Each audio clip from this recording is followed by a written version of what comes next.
영의 능력. 사도 바울은 고린도에서 그리스도와 그의 십자가의 도만을 전하기로 결심했노라고 공언했습니다. 바울은 바로 얼마 전에 아테네의 아레오파고 광장에서 에피큐리언, 스토아 학파의 철학자들을 상대로 기독교 변증론적인 강연을 시도한 일이 있었는데 그 성과는 거의 제로에 가까운 것이었습니다. 변론은 변론을 유발하여 끝없는 변론으로 전개합니다. 철학 전공도 아닌 바울로서는 어색하기도 했을 것입니다. 특히 그리스도의 부활을 말할 때 헬라 철학자들은 어리석은 맹신자라고 비웃기도 했던 것 같습니다. 그래도 지도층의 두세 사람이 믿기로 작정한 것은 도로를 면케한 기쁨이겠습니다. 이 아테네에서의 경험은 바울에게 새로운 충격을 주었습니다. 그는 그 길로 고린도에 왔습니다. 이번에는 그런 인간들의 지혜를 앞세우지 말아야 하겠다. 그리스도와 그의 십자가에 의한 인간 구원의 소식만을 전해야 하겠다. 아마도 그렇게 결심한 것이 아니었을까 하고 생각해 봅니다. 그러나 이 십자가와 부활을 설교의 주제로 삼은 것은 어떤 심리적 반발에서 생긴 것이 아닙니다. 여기에는 바울의 깊은 신학적 체계가 그 골격을 이루고 있는 것입니다. 그 체계는 갈라디아서와 로마서에 발표되어 있습니다. 우리가 그리스도와 그 구속 사업을 증거할 때, 다시 말해서 복음을 전하고 복음을 받을 때, 그리고 크리스찬으로서의 온갖 사업을 진행시킬 때 자기 지혜보다 먼저 하느님의 지혜를 간구해야 합니다. 이 순서를 등한시하고 제 지혜를 앞세우면 얼마 안 되어 인간으로서의 사업용만이 남고 그 사업의 산호는 없어집니다. 하느님의 지혜는 창조력이 있습니다. 혼돈한 가운데서 질서를 세웁니다. 모든 생물이 진화한다는 것도 하느님의 지혜가 작용하는 증거라 하겠습니다. 하느님의 지혜는 인간을 만드실 때 하느님의 형상대로 사람을 만들었습니다. 하느님은 영이심으로 인간에도 영을 갖게 하셨습니다. 하느님은 영이시고 하느님의 몸은 영의 몸이십니다. 부활하신 그리스도의 몸과 같은 몸입니다.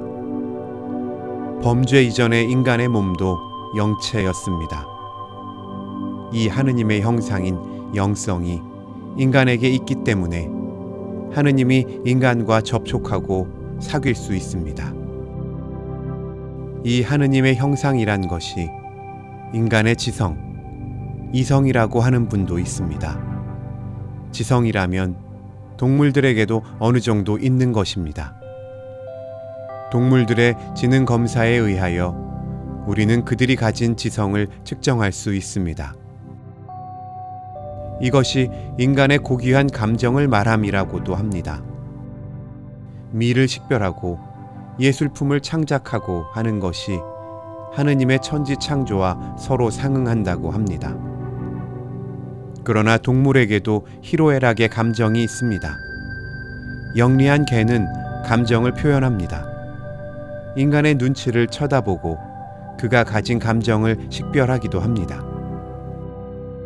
이것이 의지를 토대로 한 도덕적 양심 활동을 의미한다고도 합니다. 동물들에게는 그런 것이 없습니까? 동물들에게도 있습니다. 우리나라의 소위 경주 개무덤 최씨 얘기라든지 그 밖에 여러 나라의 충견담들이 전해지고 있습니다. 우리는 이런 동물과 인간의 공통점에서 하느님의 형상을 찾는다는 것보다도 인간만이 가진 유일한 다른 점에서 발굴해야 할 것입니다.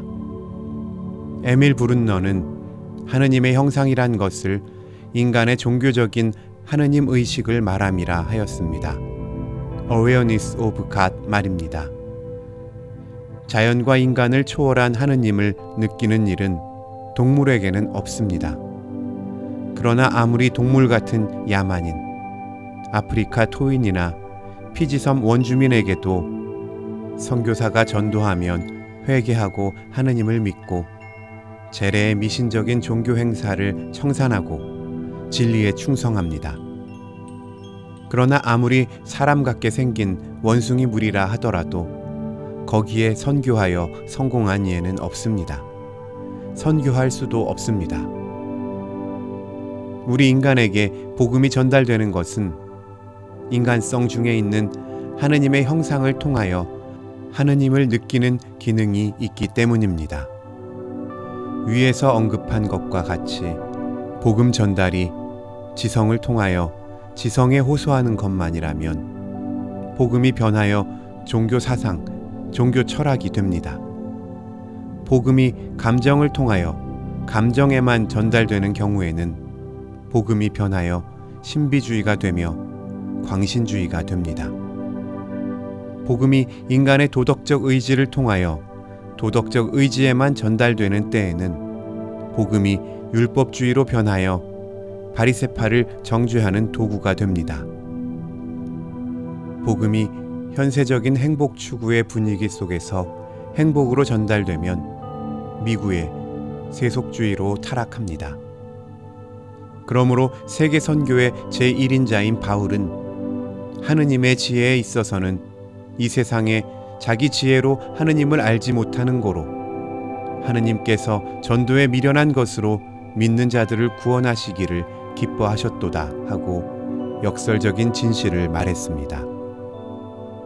믿는 자가 복음을 이해하게 되는 것은 성령의 감화로 인간의 하느님 형상이 그 기능을 발휘하기 때문에 활력을 다시 얻는 것입니다. 성부, 성자, 성신, 삼위는 한 몸이므로 언제나 함께 계시고 함께 일하시는 것입니다. 구약에서는 하늘에 계신 하느님이 주로 강조되었습니다.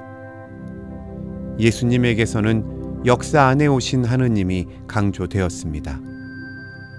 성령에서는 인간성 안에 계신 하느님이 강조되었습니다. 성령은 지금 내 안에 계신 하느님이십니다. 우리에게 무슨 문제가 있다면 왜 그것을 내 안에 계신 하느님께 말씀드려 도움을 구하지 않습니까?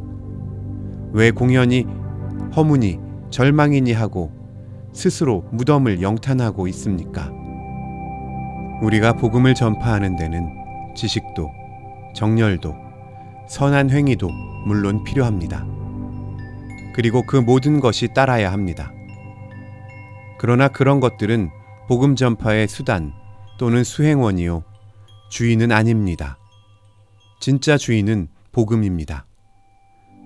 복음은 그리스도의 교훈만이 아닙니다. 그리스도 자신이 그대로 복음입니다. 우리는 그리스도 자신에게 직소할 수 있습니다. 수행원에게 탄원서를 낼 필요가 없습니다. 우리는 그리스도 그분을 우리 안에 모시고 있습니다. 우리의 문제를 그에게 여쭙는 길이 우리 각자의 영혼 안에 있습니다.